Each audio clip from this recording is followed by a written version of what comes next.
Plate বেঁচে যাওয়া খাবারই দিয়ে দিন। কি? এই মেনু কার্ডটাতে এমন কিছুই নেই যেটার টাকা আমরা দিতে পারবো।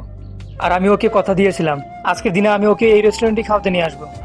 আপনাদের এখানে আজকে যে বিলটা হবে ওটা আমি আপনাকে পরের সপ্তাহে এসে দিয়ে যাব। দাদা, এরকম হয় না। দাদা, আপনি একবার ম্যানেজারের সাথে কথা বলে দেখুন না। নমস্কার স্যার। স্যার, আমি জানি যে এখন আপনার মাথায় কি চলছে। এটাই চলছে যে যখন এদের কাছে টাকা নেই তো এখানে কেন খেতে এসেছে। স্যার, সকাল অবধি আমার কাছে টাকা ছিল স্যার। আমি যখন এটিএম থেকে টাকা বের করে বাড়ি ফিরছিলাম। স্যার, ছোটবেলা থেকে আমারও খুব স্বপ্ন ছিল আমি এরকমই একটা বড় রেস্টুরেন্টে খাবার খেতে আসব, কিন্তু বাড়ির পরিস্থিতি এরকম ছিল যে আমার সেই স্বপ্নটা কোনোদিনও পূরণ হয়নি। চলো।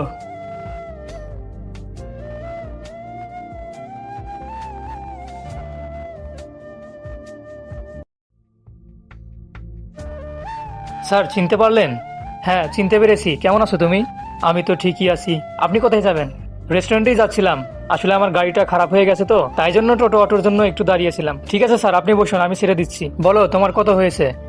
স্যার, আপনি আমার ছেলের জন্য এত কিছু করেছিলেন আর আমি আপনার জন্য এইটুকু করতে পারবো না?